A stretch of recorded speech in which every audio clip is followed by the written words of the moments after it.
जैसे मैं प्रेफर करता हूँ कि 2 बजे के बाद जब मार्केट स्टेबल हो जाता है उसके बाद ही मैं कोई ETF में एंट्री बनाने का प्रेफर करता हूँ। आज अपना मार्केट देखेंगे। निफ्टी 50 0.68% से करेक्ट हुआ है, निफ्टी नेक्स्ट 50 0.83% से करेक्ट हुआ है, निफ्टी मिड कैप 0.34% से करेक्ट हुआ है, निफ्टी स्मॉल कैप 0.38% से करेक्ट हुआ है। पर हमारा पोर्टफोलियो आज क्लोज हुआ है प्लस में 0.20 पॉजिटिव में जाके क्लोज हुआ है। तो ये कैसे हुआ इसको मैं आगे चलकर डिस्कस करूंगा। कौन से ऐसे ETF है मेरे पोर्टफोलियो में जिस कारण से हमारा पोर्टफोलियो आज के दिन ग्रीन में क्लोज हुआ है, उसको डिस्कस करेंगे। उससे पहले हमारे स्ट्रेटेजी वाले वीडियो ETF की दुकान स्ट्रेटेजी वाले वीडियो पे एन कृष्णा सर जी का क्वेश्चन है, ETF को हमेशा लिमिट प्राइस में और 2 PM के बाद ही क्यों बाय करना चाहिए। चलिए मैं आप लोग को समझाता हूँ एक ETF के थ्रू। निफ्टी 20 का एग्जाम्पल हम लोग ले लेते हैं। मान लीजिए इस गूगल फाइनेंस सीट में आज के दिन निफ्टी 20 2% से डाउन है। निफ्टी 20 का एग्जांपल ले रहा हूँ, निफ्टी 50 को फॉलो करता है इंडेक्स ETF। इसके थ्रू हम लोग समझने की कोशिश करेंगे।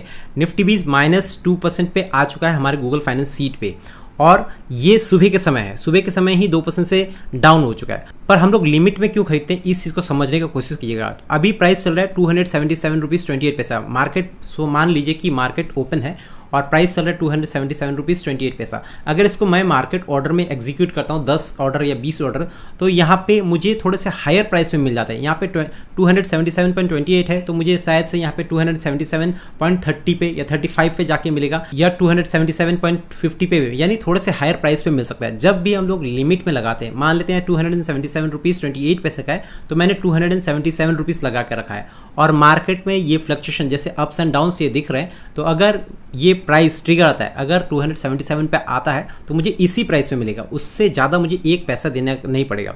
और अगर मैं डायरेक्ट मार्केट ऑर्डर में एग्जीक्यूट करता हूँ तो वहाँ पे क्या है, कुछ पैसे आपके एक्स्ट्रा लग सकते हैं। अगर बोलेंगे सर पैसा ही तो लग रहा है, तो जिसने 10 क्वांटिटी लिया उसको कम लगेगा, 28 पैसा होगा तो 200 रुपये 80 पैसा। जिसने 100 क्वांटिटी लिया तो उसको 28 रुपीज़ तक लग सकता है। जिसने 1000 क्वांटिटी लिया उसको 280 रुपीज़ एक्स्ट्रा लग सकता है। तो इस हिसाब से समझना पड़ेगा। इसलिए मार्केट ऑर्डर में अगर आप डायरेक्ट बाई करते हैं या मैं मार्केट ऑर्डर में डायरेक्ट बाई करता हूं तो वहां पे चांसेस बढ़ जाते हैं कि मुझे ETF थोड़ा हायर प्राइस पे मिले। इसलिए हमेशा हम लोग ETF को बाई करते हैं लिमिट प्राइस पे।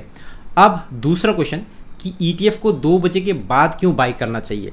देखिए मार्केट में ऐसा कुछ फिक्स नहीं है कि 2 बजे के बाद या 10 बजे या 12 बजे अच्छे मौके मिलते हैं। अच्छा अपॉर्चुनिटी कभी भी आ सकता है। जैसे आज अगर बोलेंगे तो आज अपॉर्चुनिटी आया था सुबह के समय, क्योंकि मार्केट सुबह एकदम से नीचे गया था, गिरा, उसके बाद धीरे धीरे सारा दिन हम लोग को रिकवर करता हुआ दिखा है।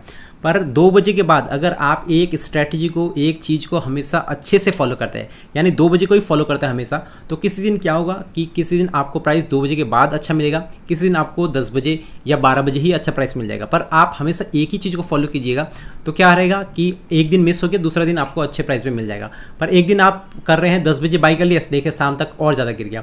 कभी देखा आपने 2 बजे बाई कर लिया तो दूसरा दिन देखे कि सुबह के 10 बजे या 12 बजे फिर अच्छे प्राइस में मिल गया। इधर उधर नहीं करने से अच्छा कोई एक टाइम को फिक्स कर लीजिए।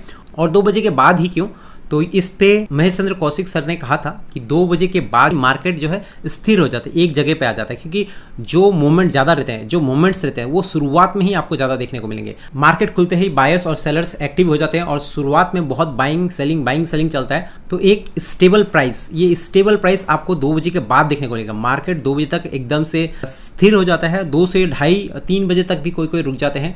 तो आप अपना एक प्रीफर्ड टाइम्स चूज करके आप उसको उस समय अपना ऑर्डर जो है उसको एग्जीक्यूट कर सकता है। जैसे मैं प्रेफर करता हूं कि 2 बजे के बाद जब मार्केट स्टेबल हो जाता है उसके बाद ही मैं कोई ETF में एंट्री बनाने का प्रेफर करता हूं। पर हमेशा ऐसा नहीं, कभी कभी क्या होता है सुबह ही बहुत अच्छे अपॉर्चुनिटी मिल जाते हैं, तो कभी कभी मैं सुबह भी एग्जीक्यूट कर लेता हूं। ये पूरा डिपेंड करता है आपके ऊपर। ऐसा कोई फिक्स नहीं है, कहीं भी ऐसा नहीं लिखा है कि 2 बजे के बाद ही लेना है। आपको अगर अच्छा अपॉर्चुनिटी दिख रहा है कि 12 बजे अच्छा अपॉर्चुनिटी, तो आप 12 बजे से ले सकते हैं। आपको 10 बजे अच्छा अपॉर्चुनिटी लगता है तो आप 10 बजे भी ले सकते हैं। पर स्ट्रैटेजी के हिसाब से एक टाइमिंग फिक्स रहने से सबसे अच्छा बढ़िया रहता है।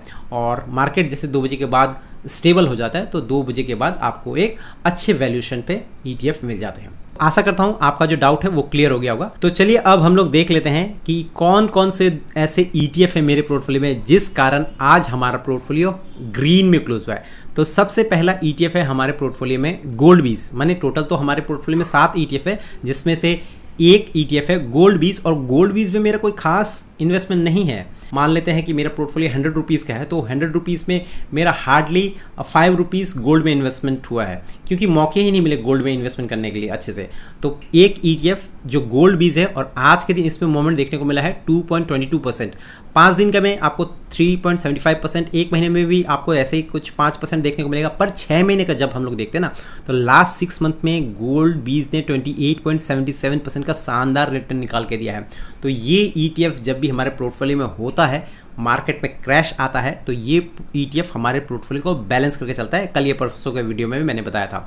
वहीं पे 1 साल के रिटर्न देख लेंगे तो गोल्ड बीज ने 1 साल में बहुत शानदार रिटर्न निकल के दिया है 37.32%, और ये अभी अपने ऑल टाइम हाई पे है। तो आज के दिन ही शायद से इसका ऑल टाइम हाई लगा है 83 रुपीज़ 83 पैसे का, तो अपने ऑल टाइम हाई पे है गोल्ड। तो पहला ETF गोल्ड है, जिसके कारण आज हमारा पोर्टफोलियो ग्रीन में क्लोज हुआ है। बढ़ते हैं दूसरे ETF की ओर। तो दूसरा ETF है हमारे पोर्टफोलियो में सिल्वर का, और सिल्वर में आज 1.64% का तेजी देखने को मिला है। और सिल्वर में मेरा इन्वेस्टमेंट ज़्यादा है, जैसे गोल्ड में कम है तो सिल्वर में मेरा इन्वेस्टमेंट हमेशा ज़्यादा रहता है। एग्जाम्पल के तौर पे मान लीजिए मेरा पोर्टफोलियो 100 रुपीज़ का है, तो उसमें से सिल्वर में मेरा इन्वेस्टमेंट 15% के करीब करीब है इस पोर्टफोलियो में, जीरोधा के पोर्टफोलियो में। दूसरे पोर्टफोलियो में और भी इन्वेस्टमेंट है, धन के पोर्टफोलियो वाला, वो मैं आप लोग को दिखाते रहता हूँ। और धन वाले पोर्टफोलियो में शायद से मेरे सिल्वर का 19-20% तक का प्रॉफिट चल रहा है। बीच में मौके मिले नहीं इन्वेस्टमेंट करने का, और काफ़ी दिन से सिल्वर को देखेंगे, 6 महीने में अगर देखेंगे तो 6 महीने में सिल्वर के रिटर्न्स अच्छे हैं। पर ये एक रेंज में था सिल्वर 92 से 95, 90 से 95 के रेंज में काफ़ी दिनों तक था। उसके बाद उसका ब्रेकआउट हुआ, रेंज का ब्रेकआउट हुआ, और अपना सिल्वर ने भी ऑल टाइम हाई लगाया है 104 रुपीज़ 25 पैसे तक का, और आज 103 रुपीज़ 73 पैसे पे चल रहा है। तो सिल्वर भी लगभग अपने ऑल टाइम हाई के करीब करीब है, और इसमें आज हम लोग को अच्छा मोमेंट देखने को मिला। 1 साल के रिटर्न देख लेते हैं। 1 साल में 19.81% गोल्ड से कम है, पर वॉलेटाइल बहुत ज़्यादा है सिल्वर गोल्ड से। ज़्यादा स्विंग्स आपको सिल्वर में देखने को मिलेंगे। जिस हिसाब से सिल्वर ने पिछले साल अच्छे रिटर्न निकाल के थे, उस हिसाब से रिटर्न्स अभी थोड़ा सा कम देखने को मिलेगा। पर ये ETF जब हमारे पोर्टफोलियो में रहता है, जब मार्केट में गिरावट होता है, तो ये ETF हमारे पोर्टफोलियो को अच्छे से बैलेंस करता है, हेज करके चलता है। यानी इक्विटी में गिरावट हो रहा है और यहाँ पे कमोडिटी जो है वो बैलेंस कर लेता है, पोर्टफोलियो का ज़्यादा गिरने नहीं देता है। तो इसलिए मैं हमेशा से प्रेफर करता हूँ कि गोल्ड और सिल्वर मेरे पोर्टफोलियो में होने ही चाहिए, ताकि मार्केट में जब करेक्शन हो, गिरे मार्केट ज़्यादा, तो मेरा पोर्टफोलियो में उतना गिरावट ना हो और देख के खराब भी ना लगे। क्योंकि जब मार्केट गिरता है और अपना पोर्टफोलियो रेड हो जाता है ना, तो देख के थोड़ा सा खराब लगता है, बुरा लगता है, और डर भी लगता है कि मार्केट लगातार गिर रहा है, हमारा पोर्टफोलियो डाउन जाते जा रहा है। तो इतना गिरावट ना हो और ठीक ठाक रिटर्न भी मिल जाए, स्विंग भी अच्छा मिल ही जाता है सिल्वर में। तो उसलिए हमारे पोर्टफोलियो में बार बार एक चीज़ को मैं रिपीट कर रहा हूँ, गोल्ड और सिल्वर के ETF अगर हैं तो ये हमारे पोर्टफोलियो को अच्छे से बैलेंस करके ये चलता है। और आप यहाँ पे देख भी सकते हैं सिल्वर में स्विंग्स काफ़ी अच्छे मिलते हैं। यहाँ पे अगर हम लोग देखें इसके इस हाई से इस हाई तक, यानी 9 जुलाई 2024 से 9 अगस्त 2024 तक अगर देखेंगे, 2 महीने में 12.5% तक करेक्ट हो गया था। उसके बाद अगर देखें यहाँ पे रिकवरी, इस यहाँ से यहाँ तक अगर रिकवरी देखें, यानी 4 सितंबर 2024 से 23 अक्टूबर 2024 तक 21% का फिर रिकवरी भी दिखा दिया, अप मूव।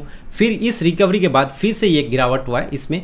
फिर ये ETF लगभग 10-15 दिन या 1 महीने में 23 अक्टूबर 2024 से 14 नवंबर 2024 तक 11-12% करेक्ट हो गया। तो काफ़ी वॉलेटाइल ETF है, काफ़ी स्विंग्स मिलते हैं। तो मैं स्विंग के लिए भी प्रीफर करता हूँ सिल्वर के ETF। मेरे हिसाब से ये ETF तो हमारे पोर्टफोलियो में जरूर होना चाहिए। तो क्या आपके पोर्टफोलियो में ये दोनों ETF थे? अगर थे तो शायद आपका भी पोर्टफोलियो आज मार्केट से बहुत अच्छा परफॉर्म किया होगा। जहाँ पे मार्केट पूरा रेड हो रखा था, चारों के चारों इंडेक्सेस आपको रेड में देखने को मिल रहे थे, वहीं पे हमारा पोर्टफोलियो ने आज क्लोजिंग दिया है ग्रीन में। अपने कैपिटल का 10% तक हम लोग को गोल्ड और सिल्वर में भी इन्वेस्टमेंट करना चाहिए। पर डिस्क्लेमर दे देता हूँ, इन्वेस्टमेंट करने से पहले खुद का रिसर्च, खुद का एनालाइज कर लीजिएगा, उसके बाद ही जाके इन्वेस्टिंग कीजिएगा। आज की वीडियो में चलिए इतना ही, मिलते हैं फिर कल और एक वीडियो के साथ, तब तक के लिए बाय।